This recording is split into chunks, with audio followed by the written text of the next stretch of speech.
भिवाड़ी के टेरा elegance society में रहने वाली 35 वर्षीय अंजू अपने प्रेमी नजरू अल्लाह से मिलने के लिए गत 20 जुलाई को पाकिस्तान पहुंच गई और उसने वहां जाकर अपने प्रेमी नजरू अल्लाह से निकाह भी कर लिया। एक दिन पहले ही नजरू अल्लाह और अंजू की सगाई की पुख्ता सूचना भी आ गई है और वीडियो पाकिस्तान से रिलीज किए गए हैं। गत 20 जुलाई से लेकर 25 जुलाई तक अंजू के विषय में चल रही अभी सभी अटकलों पर विराम लग चुका है, लेकिन वहीं दूसरी तरफ अंजू का परिवार टेरा एलिगेंस सोसाइटी में सोमवार दोपहर को माइग्रेट कर गया। मंजू के पति अरविंद अपने दोनों बच्चों को लेकर कहीं चला गया है, उसकी किसी की भी कोई सूचना नहीं दी है। वहीं इस विषय में ना तो स्थानीय पुलिस कुछ बता पा रही है और ना ही अन्य एजेंसियों के कोई अधिकारी कुछ बोल रहे हैं। वहीं अरविंद का साला डेविड भी, जो गत 1 महीने से अरविंद के पास भिवाड़ी में ही रह रहा था, वो भी अपनी पत्नी को लेकर अपने गांव MP ग्वालियर चला गया है, लेकिन अभी अरविंद और उसके दोनों बच्चों का कहीं भी कोई पता नहीं चल पा रहा है। इस पूरे मामले को लेकर मंगलवार को पाकिस्तान से अंजू का एक वीडियो सामने आया। उसमें अंजू ने भारत आने की बात कही तो इसको लेकर भिवाड़ी के हिंदूवादी संगठन इसके विरोध में उतर आए। बुधवार को टेरा एलिगेंस सोसाइटी के सामने भारतीय जनता पार्टी के साथ साथ विश्व हिंदू परिषद, बजरंग दल के कार्यकर्ता इसके विरोध में उतरे और सोसाइटी के सामने ही धरना प्रदर्शन करते हुए अंजू को किसी भी सूरत में भारत नहीं आने की नसीहत दे डाली। बीजेपी के जिला महामंत्री हर्ष यादव ने इस पूरे मामले में राज्य की गहलोत सरकार को ही कटघरे में खड़ा कर दिया और मुख्यमंत्री अशोक गहलोत पर आरोप लगाते हुए कहा कि अंजू को पाकिस्तान तक पहुंचाने में राज्य सरकार का भी बहुत बड़ा हाथ है। राज्य की कांग्रेस सरकार इस समय फेल हो चुकी है और इसका कानूनी ढांचा भी बिगड़ चुका है। अब देखना ये होगा कि दो देशों के बीच चल रहा ये प्यार का ड्रामा कब समाप्त होगा। देखो, वो महिला है, हम भी महिला हैं, इसी के उससे मैं बोल रही हूँ कि जो उसने किया है बहुत ही बेकार काम किया है। महिलाओं के नाम पर मैं तो कहूंगी कि वो एक धब्बा है, क्योंकि जिस तरीके से वो गई है, मान लो एक परिवार में ये भी होता है, हम ये नहीं कह रहे कि भाई हाँ कहीं बाहर नहीं जाना चाहिए, लेकिन पति को सारी चीज बता के जाती हैं महिलाएं तो वो अच्छी महिलाएं कहलाती हैं। ये अचानक नाम कहीं का लिया, पहुंच कहीं गई और बच्चों को भी छोड़ के चली गई, पति को धोखा दे के चली गई। ऐसी महिलाओं को हमारे समाज में बिल्कुल रहने का बिल्कुल भी काम नहीं है। अच्छी महिलाएं तो बॉर्डर पार जाती ही नहीं। हाँ, बिल्कुल बिल्कुल बिल्कुल। वो कह रही है ना वीडियो में, मैंने कोई शादी नहीं की, मैं घूमने के पर्पज से आई हूँ, मेरा दोस्त है, मैं वापस आऊंगी। भाई ऐसा कुछ नहीं होता। यदि वो घूमने के पर्पज से गई थी तो अपने हस्बैंड को सारी बात बता के जाती, और ये बात यहीं की नहीं है, अपने देश की नहीं है, विदेश में जाके पहुंच गई है, तो इतनी छोटी बात थोड़ी है ये, तो उसको एकदम मामूली बात लिया जाए, ये तो बहुत बड़ी बात है और इस पे उसको कभी भी माफ नहीं किया जाएगा। महिलाओं के नाम पे उसने धब्बा लगाया है, मैं तो यही समझूंगी। आपको नहीं लगता कि सीमा और अंजू के मामले में अलग अलग दोहरा बर्ताव किया जा रहा है? सीमा के लिए कुछ, अंजू के लिए कुछ। देखो, मैं तो दोनों को ये समझूंगी कि यदि वो आई है, चाहे वो बच्चों को लेके आई है, बात मान ली, लेकिन गलत काम उसने भी किया है तो वो भी इंफॉर्मेशन लीक कर रही होगी, कहीं ना कहीं तो कुछ ऐसा कर रही होगी। और ये जो इतना 2 साल 2.5 साल से इसके रिलेशन थे, तो आप क्या समझते हो कि इसके ऐसे ही रिलेशन थे जो कि चुपचाप एकदम सब, किसी को कोई पता ही नहीं था, अब अचानक बम फोड़ के चली गई? कुछ ना कुछ तो बात पक्का होगी। इसने जो किया है गलत किया है, मेरे ख्याल में तो ये बिल्कुल भी माफ करने लायक नहीं है। यदि ये आना भी चाहती है तो हम तो भाई ऐसी महिला को समाज में अपना लेंगे नहीं। ये अगर राष्ट्र के लेवल पर देखा जाए तो अच्छी बात नहीं है, लेकिन अगर कहीं पर्सनल या निजी जो अपने जीवन की बात की जाए तो इन दोनों को कैसे देखते हैं? भाई इन दोनों को यही देखते हैं कि गलत बात है। मैं तो बिल्कुल सही नहीं कहूंगी, गलत बात है, एकदम गलत ही होता है, और इसने गलत किया है, देश के लिए गलत किया है, राज्य के लिए गलत किया है। बिल्कुल अंजू का विरोध इसलिए, ये भारत संस्कृतियों का देश रहा है।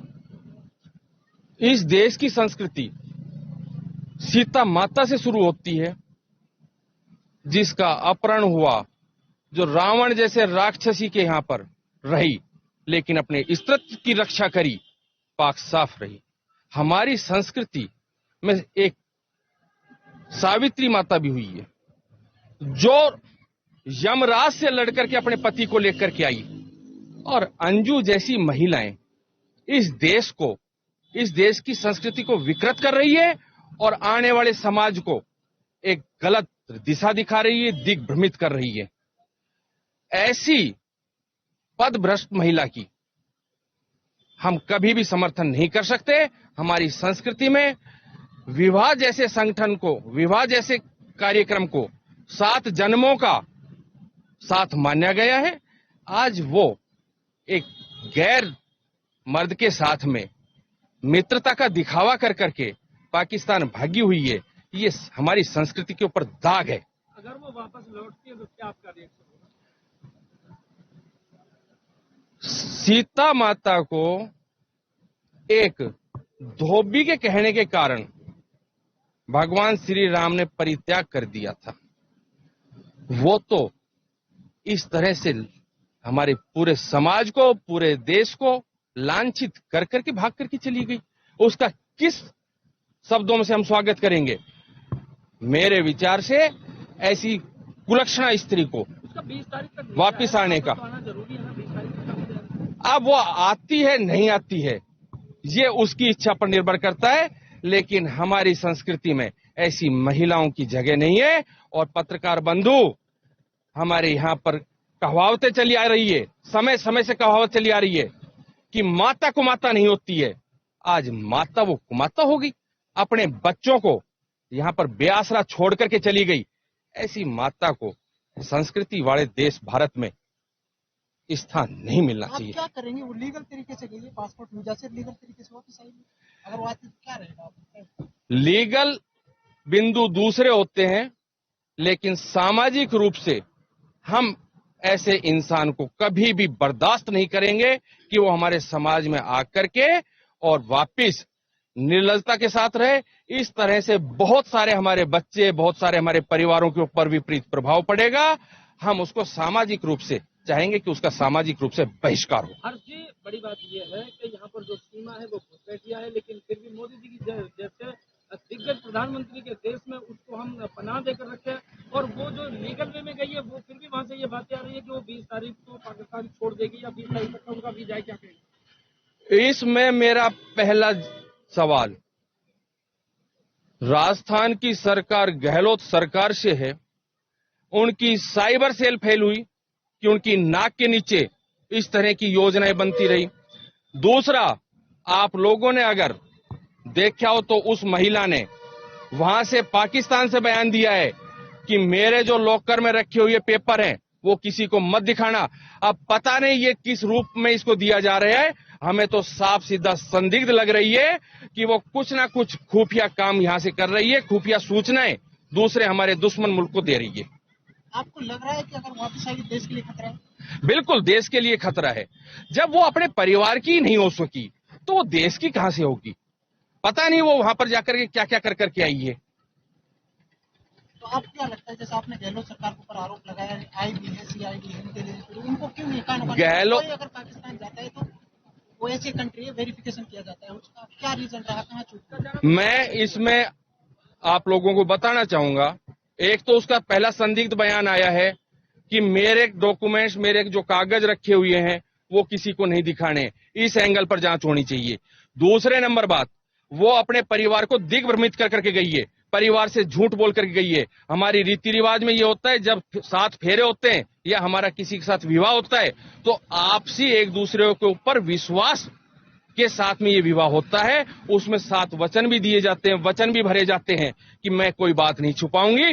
वो तो अपने पति को कहीं गोवा का बता करके गई है, कहीं चंडीगढ़ का बता करके गई, कहीं जयपुर और दिल्ली का बता करके गई है। इसके अलावा जब वो पति को अपने को सही सूचना नहीं दे पा रही और पिछले 2-3 साल से उसकी योजनाएं चल रही है, तो वो तो पूरा धोखे में रख रही थी, इस परिवार को धोखे में रख रखी थी। तीसरे नंबर बात, वो उसका जो पासपोर्ट है वो भी दूसरे एड्रेस पर बना हुआ है। वो खुद में एक क्रिमिनल है, उसने अपने पासपोर्ट में अपना एड्रेस चेंज नहीं करवाया, तो कहीं ना कहीं वो इस देश को, भारत सरकार को दिग्भ्रमित कर रही है। और मुझे तो ऐसा डाउट है, पासपोर्ट का वेरिफिकेशन भी राज्य सरकार करती है, हो सकता है उसमें भी कोई मिली भगत राज्य सरकार की रही हो और राज्य सरकार से हो सकता है कि राज्य सरकार ने ही उसको स्पॉन्सर किया हो। अब ये जो सीमा का जब मामला है, ये प्रयोग है या संयोग है कि भाई उसी टाइम पे इस तरह का? सबसे पहले तो आपने ये कहा कि सीमा का विरोध क्यों नहीं। सीमा आई है तो वो अपने बच्चों के साथ आई है। दूसरे नंबर बात, इलीगल तरीके से आई है तो हमारी IB, हमारी जांच एजेंसियां उसके ऊपर हर पहलू पर, हर एंगल पर काम कर रही है। ना हमारे किसी भी सरकार के प्रतिनिधि ने ये कहा है कि भाई ये यहाँ पर रह सकती है। अभी जांच चल रही है, जांच के बाद में जो वाजिब होगा